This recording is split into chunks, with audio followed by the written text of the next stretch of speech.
తెలంగాణలో కాంగ్రెస్ పార్టీ చేతిలో అధికారం కోల్పోయి బీఆర్ఎస్ గడ్డుకాలను ఎదుర్కొంటుండగా ఇప్పుడు అందరి దృష్టిని ఆకర్షిస్తూ ఒక సంచలన ఊహాగానాలు మొదలయ్యాయి. బీజేపీలో బీఆర్ఎస్ విలీనం కానుందా అంటే అవుననే గుసగుసలు వినబడుతున్నాయి. గతంలో టీఆర్ఎస్గా ఉన్న బీఆర్ఎస్ అతి త్వరలో చరిత్రలో భాగం కానుందా? మరికొద్ది రోజుల్లో బీఆర్ఎస్ బీజేపీలో విలీనం కాబోతుంది అని, ఇకపై తెలంగాణలో కేసీఆర్ పార్టీ స్వతంత్రంగా ఉండబోదని కొన్ని అనుమానాలు అయితే వ్యక్తమవుతున్నాయి. కవిత అరెస్ట్ అయిన రోజు నుండి బీఆర్ఎస్ బీజేపీ సంకీర్ణం, అలాగే పొత్తు గురించి పుకార్లు ఉన్నప్పటికీ కాషాయ దుస్తులతో బీఆర్ఎస్ విలీనంపై కార్యకర్తలలోనూ తెలంగాణ ప్రజల్లోనూ కొన్ని అనుమానాలు అయితే వచ్చాయి. ఇది జరిగే అవకాశాలు పెద్దగా లేకపోయినా జరుగుతున్న సంఘటనలన్నీ పొత్తు వైపే దారితీస్తున్నాయి. ఇది నిజంగా జరిగితే అంటే బీఆర్ఎస్ బీజేపీలో విలీనం అయితే ఇది ఇటీవల సంవత్సరాలలో దక్షిణ భారతదేశంలోనే అత్యంత ముఖ్యమైన శక్తి కదలిక అవుతుంది. అయితే బీఆర్ఎస్ ద్వారా తన దశాబ్దాల పోరాటాన్ని కేసీఆర్ అంత తేలిగ్గా వదిలేస్తారా? ఢిల్లీ మద్యం కేసు నుంచి కవితను బయటకు తీసుకురావడానికి ఇదేనా బలి? ఈ ప్రశ్నకు కాలమే సమాధానం చెబుతుంది. మోదీ, నిన్ను దేశం నుంచి తరిమేస్తాం, మాకు నిధులు ఇచ్చేటోనే తెచ్చుకుంటాం, నీ ఢిల్లీ కోటను బద్దలు కొట్టడానికి కూడా నేను సిద్ధంగా ఉన్నా. సరిగ్గా 13 నెలల కింద వరంగల్ మీటింగులో కేసీఆర్ చేసిన వ్యాఖ్యలు ఇవి. కానీ ఇప్పుడు పరిస్థితులు మారిపోయాయి.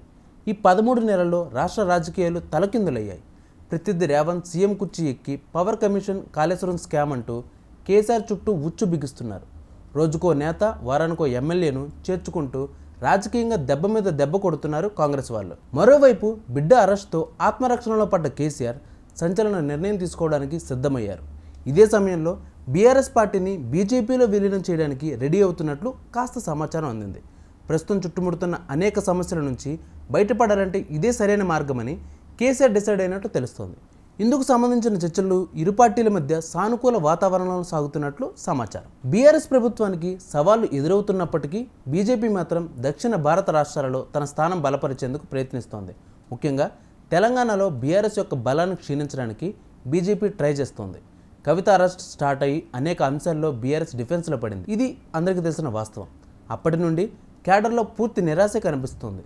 చూస్తున్న పరిస్థితుల ప్రకారం ఢిల్లీ ఎన్నికల తర్వాత బీఆర్ఎస్ పార్టీ బీజేపీలో విలీనం అవుతుంది అని కేసీఆర్కు, కేటీఆర్ స్థానాలపై అప్పటికొక క్లారిటీ వస్తుందని చెప్పుకొచ్చారు.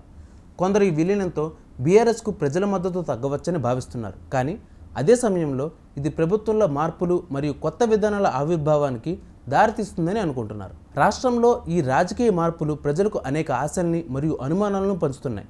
బీఆర్ఎస్ మరియు బీజేపీ యొక్క విలీనానికి సంబంధించి వచ్చే రోజుల్లో మరింత స్పష్టత వచ్చే అవకాశం ఉంది. ఇలాంటి పరిణామాలను సామాజిక మాధ్యమాల్లో కూడా చర్చించే అవసరం ఉంది. ఎందుకంటే ఇవి తెలంగాణ రాజకీయాలను ప్రభావితం చేసే ప్రధాన అంశాలుగా మారతాయి.